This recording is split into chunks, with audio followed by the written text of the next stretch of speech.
मतलब हर दिन ऐसा लगता है कि कुछ नहीं हो रहा है और एक दिन अचानक से ऐसा लगता है कि सब जगह आग लग गई है। तो ये अचानक से नहीं होता, ये एक्सपोनेंशियल ग्रोथ है।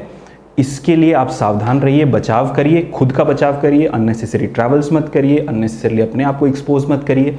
अगर आप किसी को जानते हैं जिसने ट्रैवल किया है और अपनी ट्रैवल हिस्ट्री छुपा रहा है तो उसको पहले मोटिवेट करिए, नहीं तो गवर्नमेंट को नोटिफाई करिए। Please take this very seriously.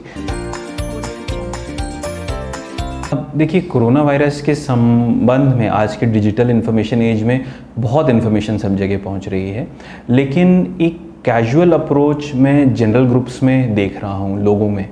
मैं एक छोटे से ग्राफ और एग्जाम्पल के माध्यम से इसकी गंभीरता के बारे में लोगों को अवगत कराना चाहूँगा।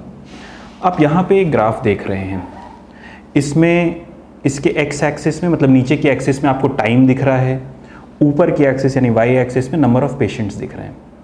लाल रेखा जो आप देख रहे हैं ये बताती है अनकंट्रोल्ड स्प्रेड, मतलब पहला केस आया और बड़ा रैपिडली दूसरा, तीसरा, चौथा और ये महामारी का रूप लेकर के फिर एक टाइम के बाद ये खत्म हो गई।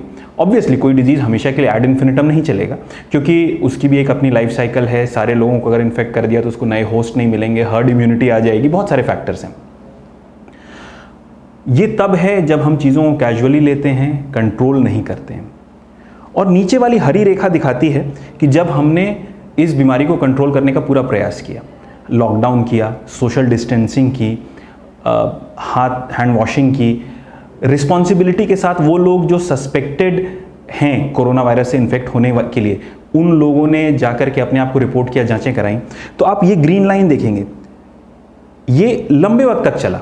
हो सकता है overall number of patients green और रेड ग्राफ में बराबर हों, लेकिन फ़र्क क्या है? ये ब्लू लाइन, ये मेडिकल इंफ्रास्ट्रक्चर की कैपेबिलिटी है, मतलब number of beds, number of doctors, sisters, ventilators, nebulisers, medication, ये फिक्स्ड है, ये सीमित है। तो जब बीमारी बहुत तेज़ी से पनपेगी तो मेडिकल इंफ्रास्ट्रक्चर ओवरवेल्म हो जाएगा, तब लोगों की मौतें होंगी और बहुत ज़्यादा होंगी। पर जब हम इसे कंट्रोल्ड फॉर्मेट में रखेंगे, जब मेडिकल इंफ्रास्ट्रक्चर ओवरवेल्म नहीं होगा, तो हालांकि नंबर ऑफ केसेस उतना ही आए शायद over a period of time, लेकिन हम मौतों पे कंट्रोल कर पाएंगे। तो प्लीज़ इस चीज़ को सीरियसली लीजिए। और अभी भी जब जो लोग इस चीज़ को इस ग्राफ के माध्यम से नहीं समझ पाए हों, मैं उनको एक छोटा कॉमन एग्जाम्पल देता हूँ। फ़र्ज़ करिए कि एक पॉन्ड है, जलाशय। इस जलाशय में एक जलकुंभी उग जाती है, कॉमन वाटर हायसिंथ, एक वाटर वीड है।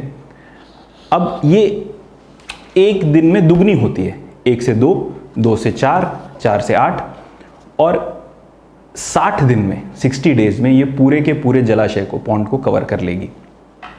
तो पहले दिन ये 1 से 2 हुई, दूसरे दिन फिर ये 2 से 4 हुई, और ऐसे ही ऐसे करके ये बढ़ती जाएगी और 60 दिन में पूरे जलाशय को कवर कर लेगी। तो क्या आप अंदाज़ा लगा सकते हैं कि किस दिन तक पॉन्ड आधा खाली रहेगा? 59th डे, 60th डे पे अचानक वो पूरा भर जाएगा। अब आप क्या अंदाज़ा लगा सकते हैं कि पॉन्ड किस दिन तक सिर्फ 1%, मात्र 1% कवर्ड रहेगा? 53rd डे तक। 53rd डे तक सिर्फ 1% पॉन्ड भरा रहेगा, 99% खाली रहेगा, और उसके बाद एक हफ्ते में पूरा पॉन्ड कंप्लीटली भर जाएगा। तो ये चीज़ आप समझिए, एक्सपोनेंशियल ग्रोथ काउंटर इंट्यूटिव है। हमें समझ में नहीं आता कि ये चीज़ें कितनी जल्दी, कितनी तेज़ी से ख़राब हो जाएंगी। पैंडेमिक्स, स्पेशली रेस्पिरेटरी पैंडेमिक्स जो सांस द्वारा फैलते हैं, उनके लिए कहा जाता है everything is fine until it is not. मतलब हर दिन ऐसा लगता है कि कुछ नहीं हो रहा है और एक दिन अचानक से ऐसा लगता है कि सब जगह आग लग गई है। तो ये अचानक से नहीं होता, ये एक्सपोनेंशियल ग्रोथ है। इसके लिए आप सावधान रहिए, बचाव करिए, खुद का बचाव करिए, अननेसेसरी ट्रैवल्स मत करिए, अननेसेसरीली अपने आप को एक्सपोज मत करिए। अगर आप किसी को जानते हैं जिसने ट्रैवल किया है और अपनी ट्रैवल हिस्ट्री छुपा रहा है तो उसको पहले मोटिवेट करिए, नहीं तो गवर्नमेंट को नोटिफाई करिए। Please take this very seriously. बस मेरा आपसे यही अनुरोध है। धन्यवाद।